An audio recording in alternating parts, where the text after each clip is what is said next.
Hello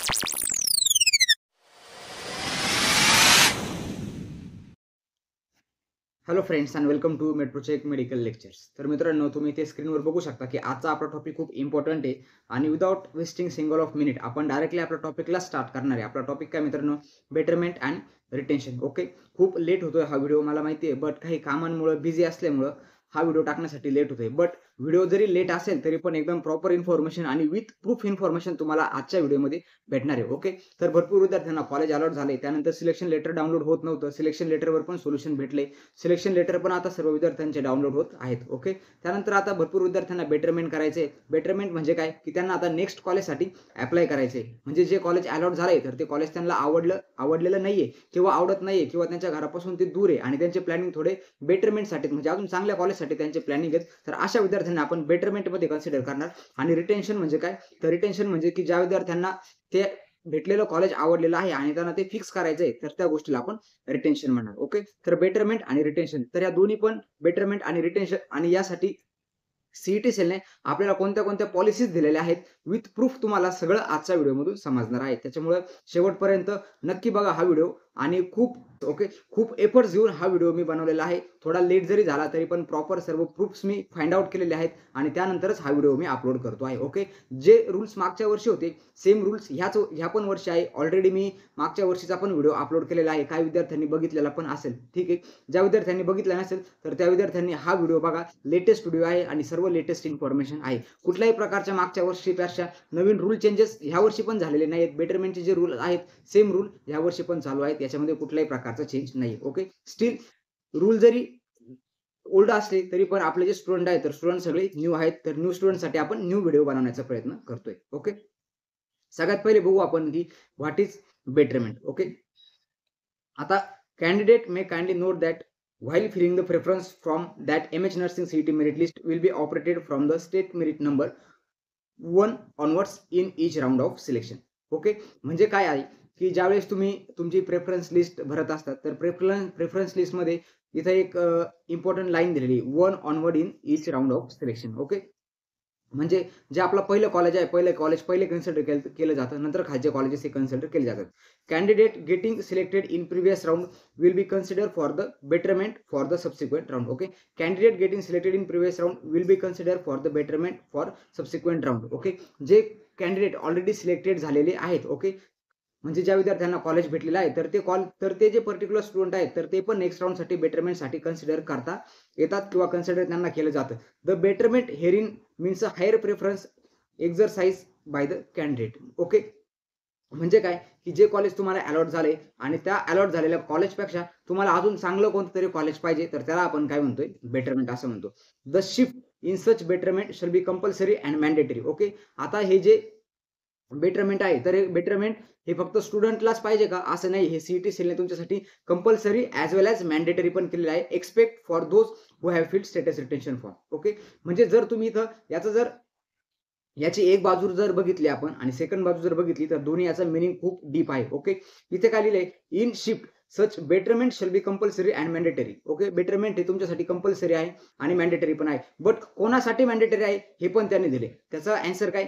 those who have field status retention form. Okay, expect for those who have field status retention form, म्हणजे ज्या विद्यार्थ्यांनी status retention form भरला तर ते विद्यार्थी याच्यामधून वगळले जाणार आहेत, एक्सपेक्ट केलेले जाणार आहे, त्यांना बाहेर टाकलं जाणार आहे. ओके, म्हणजे 100 विद्यार्थी आहेत फॉर एक्झाम्पल आणि 100 विद्यार्थ्यांना कॉलेज पहिल्या राऊंडमध्ये लागलं आणि पहिल्या राऊंडमध्ये कॉलेज लागल्यानंतर 20 विद्यार्थ्यांनी स्टेटस रिटेन्शन फॉर्म भरला तर रिमेनिंग जे 80 स्टुडंट आहेत तर ते सर्व रिमेनिंग 80 स्टुडंट ज्यांना कॉलेज अलॉट झाले, कॉलेज अलॉट झालेले नाही, ते सर्व कॅप राऊंड सेकंडसाठी कन्सिडर केले जाणार आणि कॅप राऊंड सेकंडसाठी कन्सिडर केले जाणार ज्या विद्यार्थ्यांनी स्टेटस रिटेन्शन फॉर्म भरलेला नाही. अल्टिमेटली ते बेटरमेंटच्या पायरीवर बसलेले आहेत.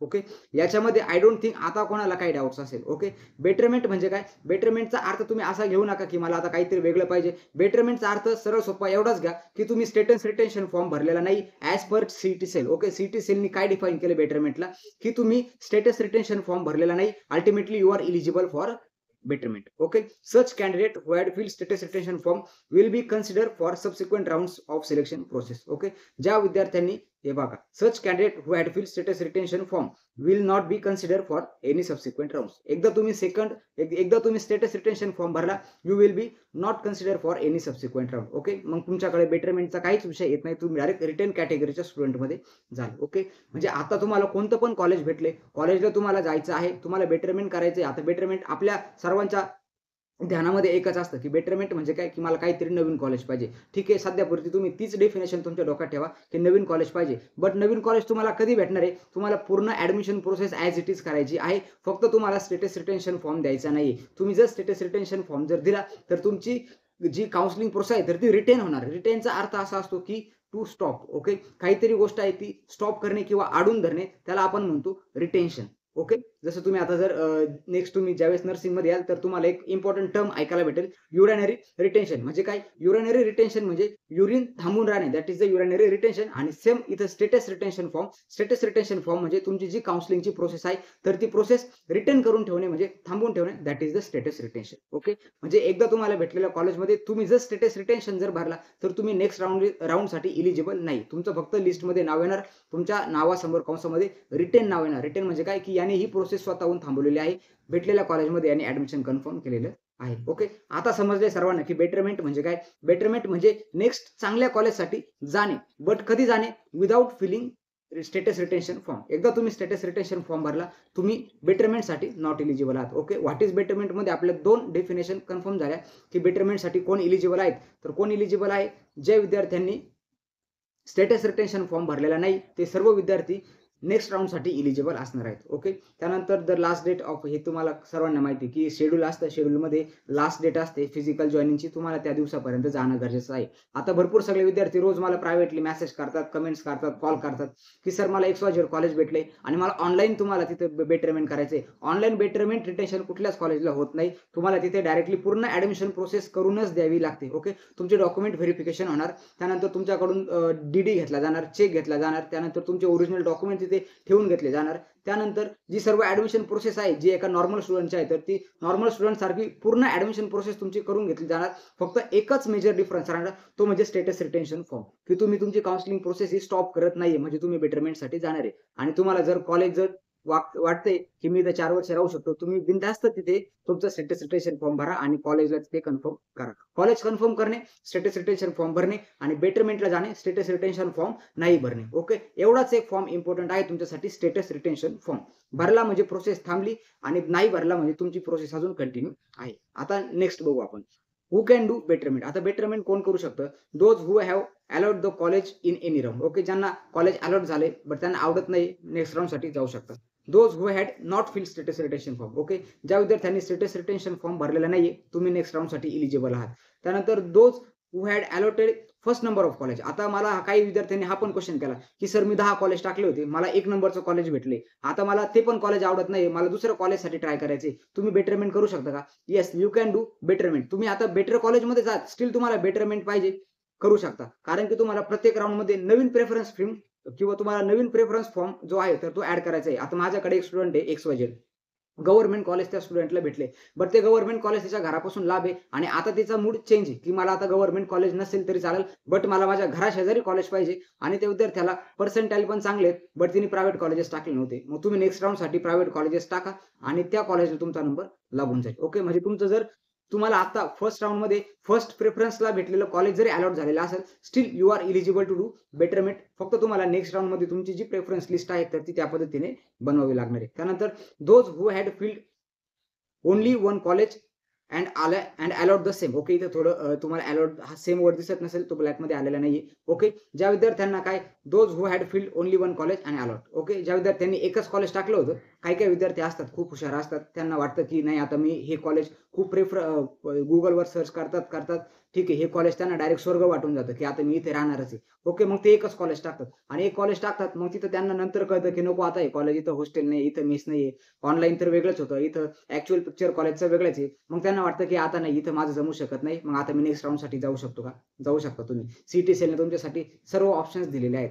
नेक्स्ट राऊंडसाठी तुम्हाला परत नवीन चॉईस फिलिंग करायची. नवीन चॉईस फिलिंगमध्ये तुम्ही तुमच्या मनाप्रमाणे परत कॉलेज टाका. You will B eligible for betterment. Okay, who can do betterment. 4 points I hope तुम्हाला सर्वांना समजलेले असतील. ओके, त्यानंतर आता प्रोसेस फॉर बेटरमेंट. आता बेटरमेंटची प्रोसेस काय असणार आहे ही सर्वात इम्पॉर्टंट आहे.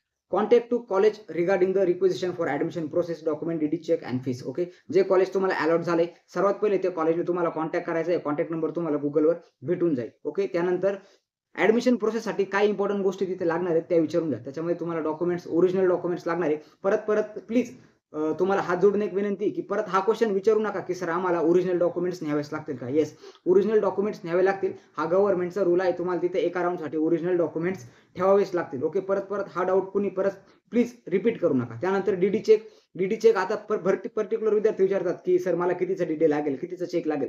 प्रत्येक कॉलेजचं मॅनेजमेंट हे वेगळं आहे. कॉलेजचे काय मॅनेजमेंटवाले काय करतात की डायरेक्टली विद्यार्थ्यांकडून पहिले फीस घेतात, मग ते पूर्ण तुमच्याकडून डीडी आणि चेक घेतील. एससीबीसी, ओबीसी, इव्हन पार कॅटेगरीच्या विद्यार्थ्यांकडून पण डीडी आणि चेक यावर्षी मागितला जात आहे.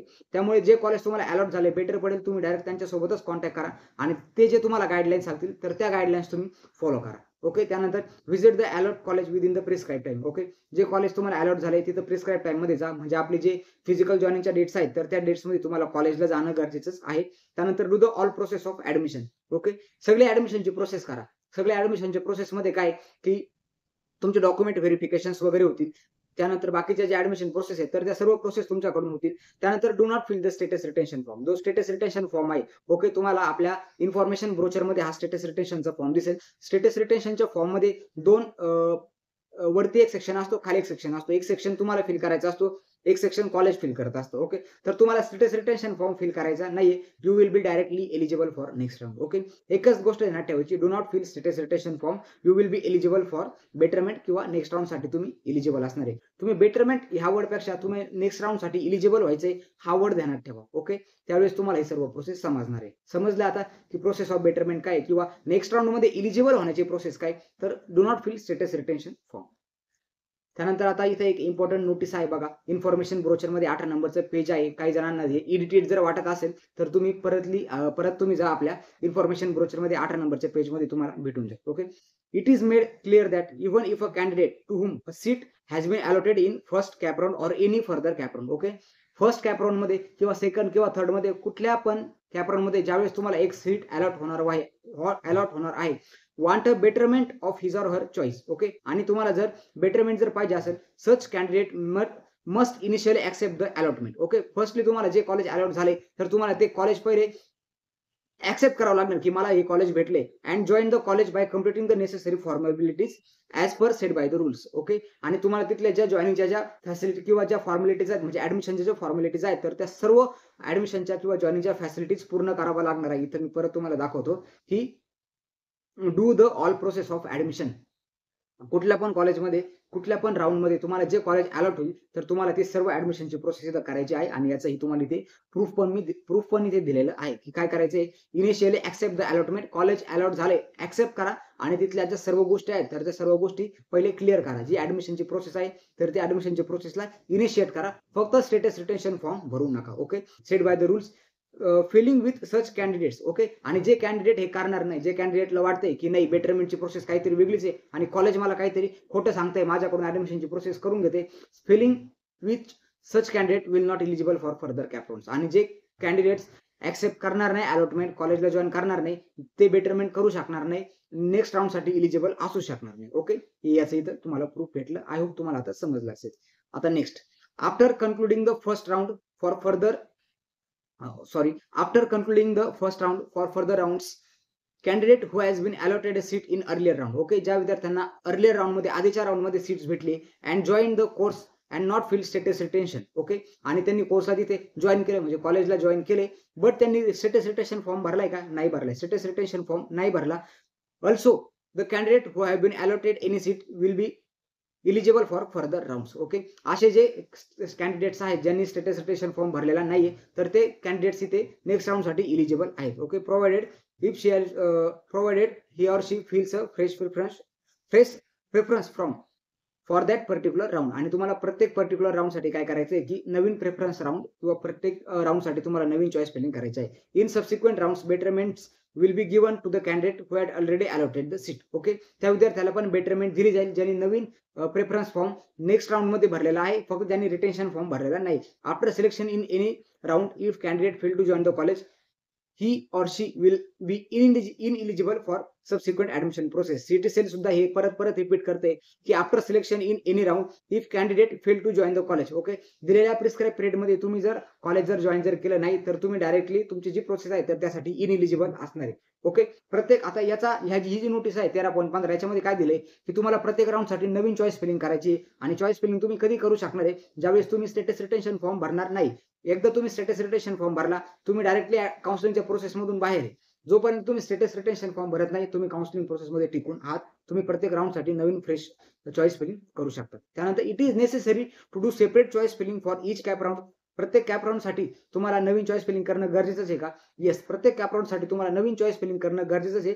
याचं इथे तुम्हाला 2 प्रूफ पण आहेत, बट मी तिसरा अजून एक प्रूफ सांगतो जे याच्यामध्ये दिलेले नाहीये, कारण की प्रत्येक राऊंडमध्ये आपल्याकडे नवीन कॉलेजेस ऍड होत राहतात. ओके, जर आता विद्यार्थ्यांनी फर्स्ट राऊंडमध्ये एकदाची चॉईस फिलिंग केली तर हे जे नवीन ऍड होणारे कॉलेज आहेत तर इथे ऍडमिशन भेटेल कोणाला? तर हे कॉलेज टाकण्यासाठी सीईटी सेलने काय केलंय, जसं सीईटी सेल प्रत्येक राऊंडसाठी नवीन कॉलेज ऍड करते तसं विद्यार्थ्यांना पण आता सीईटी सेलने चान्स दिलाय की तुम्ही नवीन राऊंडमध्ये नवीन कॉलेजेस टाकू शकता. म्हणजे आता ज्या विद्यार्थ्यांना कमी मार्क्स आहेत तर हे जे नवीन कॉलेज आहेत तर ते त्याला अप्रोच करू शकतात. मे बी आता मी जर XYZ ठिकाणी राहतो आणि माझ्या घराच्या पाठीमागेच नवीन कॉलेज चालू झाले आणि ते कॉलेज डायरेक्टली तिसऱ्या राऊंडमध्ये आले तर मी तिसऱ्या राऊंडच्या वेळेस ते माझ्या घराच्या मागचं कॉलेज टाकू शकतो. ओके, अशा पद्धतीने it is necessary to do separate choice filling. तर नेसेसरी आहे. Okay, all the candidate who have filled the preference form and whom seat could not be allotted in first round will be held eligible for allotment of seat in the subsequent rounds. Okay, ज्या विद्यार्थ्यांनी पहिल्या राऊंडमध्ये preference fill केला होता, choice fill केलं होतं, but त्यांना choice not available आलंय तर ते विद्यार्थी इलिजिबल आहेत सेकंड राऊंडसाठी आणि सेकंड राऊंडसाठी त्यांना फ्रेश प्रेफरन्स फॉर्म फिल करावा लागणार आहे. त्यानंतर काय, there shall be 2 or more rounds of selection of candidate depending on the availability of vacancies. Okay, जसे जसे वॅकन्सीज येत राहतील तसे तसे राऊंड्स आपले होत राहतील. The selection will be on the basis of merit and the preference submitted by candidate. आणि तुमचं सिलेक्शन तुम्ही ज्या पद्धतीने प्रेफरन्स भरणार आहे तर त्या पद्धतीने होणार आहे. Fresh preference should be fill by the candidate for each round. Okay, प्रत्येक राऊंडसाठी प्रत्येक कॅन्डिडेटला नवीन तुम्हाला काय करायचं, प्रेफरन्स फॉर्म भरायचा आहे. ओके, याचे तुम्हाला इथे 2 प्रूफ आय होप भेटलेले असतील. The choice of courses and colleges once enter online shall will be final and irrevocable. Okay, म्हणजे एकदा तुम्ही त्या पर्टिक्युलर राऊंडसाठी जे तुम्ही सीट लॉक केली ती तुमची लॉक राहणार आहे. एकदा तुम्ही लॉक करून परत अनलॉक केली तरी पण ती चालेल, बट ती फायनल राहणार आहे. ओके, त्यानंतर आता next, after betterment if you will get new college and you didn't interested in this college also. Okay, असे भरपूर स्टुडंट आहेत की ज्यांचे जे डिमांड आहेत ते खूप हाय डिमांड आहेत. मार्क कमी आहेत बट डिमांड खूप हाय अशा विद्यार्थ्यांची. ओके, आफ्टर बेटरमेंट नंतर पण तुम्हाला जर दुसरं कोणतं कॉलेज भेटलंय आणि तुम्हाला आता ते पण कॉलेज आवडत नाही. ओके, तुमच्या लाईकच्या जी डेफिनेशन आहे तर त्या डेफिनेशन मध्ये कॉलेज येतच नाही, स्टील तुम्ही अगेन तिथे बेटरमेंट करू शकता का? येस, करू शकता. And you will eligible to rejoin previous college. भरपूर विद्यार्थ्यांचा मूड चेंजिंग होतो. ओके, पहिल्या राऊंडमध्ये 10 नंबरचं कॉलेज भेटलं, दुसऱ्या राऊंडसाठी ट्राय करतात, दुसऱ्या राऊंडमध्ये त्यांना त्याच्यापेक्षा भारी कॉलेज भेटतं, बट मग त्यांना वाटतं की नको, याच्यापेक्षा 10 नंबरचं कॉलेजच बेटर होतं. मग तुम्ही परत 10 नंबरच्या कॉलेजला जाऊ शकता का? नाही जाऊ शकत. सीईटी सेल तुम्हाला एकदाच चान्स देत आहे बेटरमेंटचा. म्हणजे कसं की एकदा तुम्ही बेटरमेंट केलं, तुम्हाला नवीन कॉलेज भेटलं, नवीन कॉलेज भेटल्यानंतर जे नवीन आहे तेच तुमचं भविष्य आहे. परत तुम्ही पास्टमध्ये येऊ शकत नाही. ओके, अशा पद्धतीने आहे. जे तुम्हाला नेक्स्ट कॉलेज अलॉट झाले तर तुम्हाला नेक्स्ट कॉलेजमध्ये जाऊ शकता. इथे आता अजून एक तिसरी गोष्ट आहे की तुम्हाला नेक्स्ट कॉलेज आवडलेलं नाही, मग तुम्ही नेक्स्ट वरून तिसऱ्याकडे जाऊ शकता का? येस, तुमच्याकडे पुढचा रस्ता ओपन आहे. तुम्ही परत रिव्हर्स गिअर टाकू शकत नाही या प्रोसेसमध्ये. समजलं? त्यानंतर आता next, it is let's look all things practically. Okay, आता हे सर्व झालं थेरॉटिकल. आता या सर्व गोष्टी आपण प्रॅक्टिकली एक्सप्लेन करणार आहे. आता प्रॅक्टिकली एक्सप्लेन करताना मी तुम्हाला डायरेक्टली प्रूफ दाखवणार आहे कॅप राऊंड फर्स्ट 2024-25. ओके, आता इथे तुम्ही फक्त वरती ध्यान द्यायचंय की मी तुम्हाला कोणतं अकॅडमिक इयर दाखवतोय तर 24-25चं अकॅडमिक इयर तुम्हाला दाखवतोय आणि ते कॅप राऊंड फर्स्ट तुम्हाला इथे मी दाखवतोय. आता कॅप राऊंड फर्स्ट मध्ये तुम्ही इथे बघा की विद्यार्थ्यांना कशा पद्धतीने कॉलेज अलॉट झाले. इथे तुम्ही सिरियल नंबर बघा, SML नंबर पण बघा. आता SML नंबर मध्ये 1, 2, 3 आहे, 4 नाहीये, कारण की 4 नंबरच्या स्टुडंटनी चॉईस फिलिंगच केलेली नाहीये. त्यानंतर 6, 7, 8, 9, 10, 11, 12, 13, 14, 15 अशा आहेत. ओके, आता इथे 3 नंबरचा स्टुडंट आहे तर याच्यावर तुम्ही फोकस करायचंय. हे सर्व मी ऑलरेडी स्टडी केलेलं आहे आणि मी ज्या विद्यार्थ्यांवर फोकस करायला लावतोय तुम्हाला त्या स्टुडंटवर फोकस करायचं. ओके, आकांक्षा सुभाष ओबीसी स्टुडंट आहे. त्यानंतर EMD कोटामधून हिला college of nursing Nagpur. Okay, GMC Nagpur भेटलेला आहे. आता आपण जाऊ कॅप राऊंड 2 मध्ये. ओके, कॅप राऊंड 2 मध्ये तुम्हाला जायचंय. आकांक्षा सुभाष हे स्टुडंट तुम्हाला इथे 3 नंबरला दिसा, डायरेक्ट तुम्हाला इथे सिरियल नंबर 1 दिसेल. बॅक या स्टुडंटचा सिरियल नंबर तुम्हाला इथे 3 दिसत होता. आता हे वरचे 2 स्टुडंट गेले कुठे? हा तुम्हाला क्वेश्चन पडलेला असेल. आता ह्या वरच्या 2 स्टुडंटमध्ये तुम्ही पण येऊ शकता जर तुम्ही कॉलेजला जर जॉइनच केलं नाही. ओके. ज्या विद्यार्थ्यांनी कॉलेजला जॉइन केलं नाही, आता हे गोलीवार प्रियंका, जीएमसी नागपूर भेटलं होतं, कॉलेजला जॉइन केलं नाही. Upadhyay Prashant, college of nursing Mumbai भेटलं होतं, कॉलेजला जॉइन केलं नाही. हे विद्यार्थी डायरेक्टली बाद झाले. ते सेकंड लिस्टमध्ये आले का? ते सेकंड लिस्टमध्ये आलेलेच नाही. बट आकांक्षा सुभाष या स्टुडंटनी जीएमसी नागपूरमध्ये जाऊन ऍडमिशन कन्फर्म केले, रिटर्न केली तिने प्रोसेस, तिचं नाव इथं आलंय. ओके. आता हिचं सिरियल नंबर तुम्हाला 1 दिसेल. आता स्टील ही विद्यार्थी नेक्स्ट राउंडसाठी इलिजिबल नाहीये कारण की ऑलरेडी रिटेन्शन केले. बट हिचं नाव इथे रिटेन्शन म्हणजे या लिस्टमध्ये आलेलं आहे. ओके. समजलं तुम्हाला? जर तुम्ही इलिजिबल म्हणजे तुम्ही जर कॉलेजला जर जॉइनच केलं जर नाही, तर तुम्ही directly non eligible that means तुमचं नेक्स्ट राउंडमध्ये नावच येणार नाही. समजलं असेल. त्यानंतर आता नेक्स्ट इम्पॉर्टंट गोष्ट बघू. आता तुम्हाला ही जी स्टुडंट आहे, आता मी बेटरमेंट आणि रिटेन्शनला ह्या प्रोसेसला प्रॅक्टिकली एक्सप्लेन करतोय. तर ही जी वसू ज्ञानेश्वरी विठोबा ही स्टुडंट आहे, तर ह्या स्टुडंटवर तुम्हाला फोकस करायचे. आता इथे तुम्ही बघा की कॅप राऊंड नंबर किती आहे? 2024-25 चं मागच्या वर्षीचं अकॅडमिक इयर आहे आणि ते कॅप राऊंड तुम्हाला 1 दिसतोय. आता कॅप राऊंड 1 मध्ये ह्या स्टुडंटचा पहिले इथं जर बघा तुम्ही की सिरियल नंबर 1077 आहे आणि 1157 तिचा एसएमएल नंबर आहे. वसू ज्ञानेश्वरी विठोबा फिमेल स्टुडंट आहे. खूप थँकफुल मी ह्या स्टुडंटसाठी खूप थँकफुल आहे. ही कुठल्या पण कॉलेजमध्ये असं हेडगेवर कॉलेजमध्ये स्टुडंट आहे. थँकफुल आहे मी या स्टुडंटचा की हिचं एक्झाम्पल मी देऊन ही जी प्रोसेस आहे तर ती बेटर पद्धतीने एक्सप्लेन करू शकतोय. ओके. ओपन कॅटेगरी मधून इथं बघा तुला 93-24 मध्ये हेडगेवार नर्सिंग कॉलेज संभाजीनगर भेटलं होतं. आता हे संभाजीनगर कॉलेज मित्रांनो हिला कोणत्या राऊंड मध्ये भेटले? कॅप राऊंड 1 मध्ये भेटले. ओके. तुमच्यापैकी असे भरपूर स्टुडंट असेल की जे संभाजीनगर कॉलेज अलॉट झालेलं असेल आणि त्यांना बेटरमेंट करण्यासाठी बघायचं असेल तर खूप बेसिकली तुमच्यासाठी एक्झाम्पल प्रूफ ठरणार आहे किंवा सिंपल ठरणार आहे. ओके. वसू ज्ञानेश्वरी आपल्यासाठी एक स्टुडंट आहे आणि तिचं हेडगेवार नर्सिंग कॉलेज छत्रपती संभाजीनगरचं ह्या स्टुडंटला भेटलं होतं कॅप राऊंड 1 मध्ये. आता कॅप राऊंड सेकंड मध्ये या स्टुडंटचा आपण स्टेटस बघू. कॅप राऊंड सेकंड मध्ये बघा इथे तुम्हाला दिसत असेल कॅप राऊंड सेकंड आहे. मी पूर्ण प्रूफ मध्ये तुम्हाला दाखवतोय विद्यार्थी मित्रांनो. कुठलीच तुम्हाला फेक गोष्ट मी या व्हिडिओमधून सांगणार नाही. ओके. Academic year 2024-25 again. आता याचा सिरियल नंबर बघा. मागच्या राऊंड मध्ये जर बघितलं आपण सिरियल नंबर किती होता? 1077. या राऊंड मध्ये सिरियल नंबर डायरेक्टली वर आलाय 921 ला. मधले विद्यार्थी गेले कुठं? मधल्या विद्यार्थ्यांनी कॉलेजला जॉइनच केलं नाही, ते विद्यार्थी बाद झाले. ओके. एसएमएल नंबर स्टील तुमचा सेम राहणार आहे. आता Vasu Dnyaneshwari Vithoba female candidate open. Okay. Doctor Hedgewar nursing college no change. First round मध्ये डॉक्टर हेडगेवार भेटलं, कॉलेजला जॉईन केलं. बट या विद्यार्थिनींनी काय केलं? सर्व ऍडमिशन प्रोसेस केली बट स्टेटस रिटेन्शन फॉर्म भरलेला नाही. ही विद्यार्थिनी सेकंड राऊंड साठी इलिजिबल आहे. बेटरमेंट साठी डायरेक्टली इलिजिबल आहे. डायरेक्टली या सेकंड राऊंड मध्ये काय आले? परत तिला सेम कॉलेज अलॉट झाले. जे कॉलेज तिने टाकले त्या कॉलेजपैकी कुठलं कॉलेज तिच्या मार्काला भेटलेलं नाही. हेडगेवार नर्सिंग संभाजीनगर हे कॉलेज भेटले. माइट बी हिने गव्हर्नमेंट कॉलेज टाकलेले असतील, त्यामुळे हिला नवीन कॉलेज भेटलेले नाही. नो चेंज आले. नो चेंज म्हणजे काय? की जे कॉलेज तुम्ही टाकले तर त्या कॉलेजमध्ये तुमच्यासाठी जागा अवेलेबल नाहीये. तुम्हाला नो चेंज आलंय. परत तुम्हाला ह्याच कॉलेजला जागा अलॉट झाली. आता ह्याच कॉलेजला अलॉट जागा झाली बट या स्टुडंटने होप सोडले का? नाही सोडले. ठीक आहे. सेकंड राऊंड मध्ये नाही भेटलं, मी थर्ड राऊंड साठी परत ट्राय करेल. आता जाऊया आपण थर्ड राऊंड मध्ये. ओके. थर्ड राऊंड मध्ये वसू ज्ञानेश्वरी विठोबा. तुम्ही ते एसएमएल तिचा सिरियल नंबर बघा. आता सिरियल नंबर आली 861 वर. मधले विद्यार्थी कुठे गेले? मधले विद्यार्थी नॉट जॉईन आउट झाले. Okay. Vasu Dnyaneshwari Vithoba again open Hedgewar nursing college no change. CAP round second मध्ये पण काय केलं? कॅप राऊंड सेकंड मध्ये नो चेंज. अगेन यांनी बेटरमेंट केलं. थर्ड राऊंड साठी इलिजिबल आहे. ओके. रिटेन्शन केले का? नाही केले. म्हणजे काय केलंय? बेटरमेंट केले. थर्ड राऊंड साठी इलिजिबल आहे. इलिजिबल मध्ये तिला परत सेम कॉलेज अलॉट झाले विथ नो चेंज. तुझ्या मार्कासाठी गव्हर्नमेंट कॉलेज अलॉटेड होऊ शकत नाही किंवा अवेलेबलच नाहीये किंवा दुसरं जे काही तिने 100 कॉलेज टाकलं होतं तर तिथे काय सीट अवेलेबल नाही. सीईटी सेलने परत तिला सेम कॉलेज दिले. No change. ओके. म्हणजे फर्स्ट राऊंड मध्ये हेडगेवार भेटले, सेकंड राऊंड मध्ये हेडगेवार भेटले, थर्ड राऊंड मध्ये पण हेडगेवार भेटले. का? कारण की तुम्हाला नेक्स्ट राऊंड साठी किंवा तुम्हाला नेक्स्ट कॉलेजमध्ये सीटच अवेलेबल नाही. आता जाऊया डायरेक्टली लास्ट राऊंड मध्ये. Cap round 4. कॅप राऊंड 4 मध्ये काय? कॅप राऊंड 4 मध्ये आता 806 नंबरला सिरियल नंबर आहे. वसू ज्ञानेश्वरी विठोबा ओपनचे स्टुडंट आहे. Hedgewar nursing college Sambhajinagar. आता इथे नो चेंज गेले आणि इथे रिटेन आले. ओके. रिटेन्शन म्हणजे काय? की हे जे थर्ड राऊंड होता तर या स्टुडंटनी 2 राऊंड पर्यंत वेट केलं. कॅप राऊंड 3 झाला. नो चेंज आले. तर ह्या राऊंड मध्ये थर्ड राऊंडची जी पर्टिक्युलर जे डेट्स असतील फिजिकल जॉईनिंगचे तिथे जाऊन तिने रिटेन्शनचा फॉर्म भरून टाकला. ऍडमिशन प्रोसेस कन्फर्म करून टाकली. फोर्थ राऊंड मध्ये तिच्या नावासमोर काय नाव आलंय? रिटेन्शन नाव आलंय. रिटेन्शन म्हणजे काय? की ज्या स्टुडंटने आता ऍडमिशन प्रोसेस स्टॉप केलेली आहे. Okay.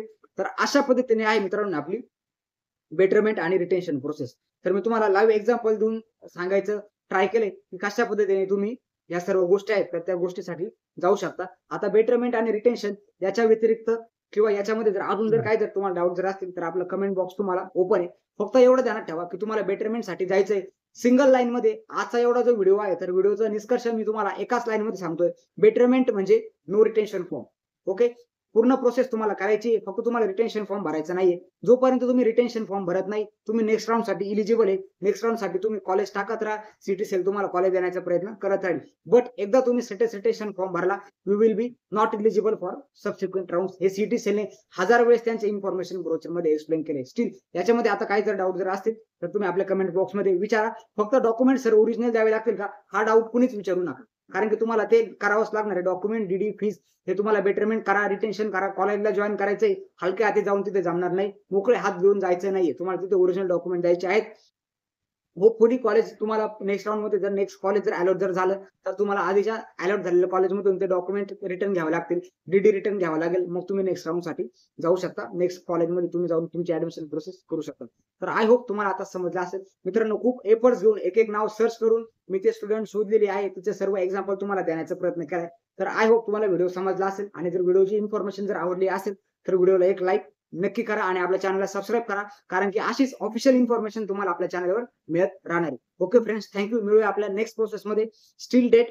Wish you all the best for your admission process. Not for your admission process, your betterment process. Okay friends, thank you.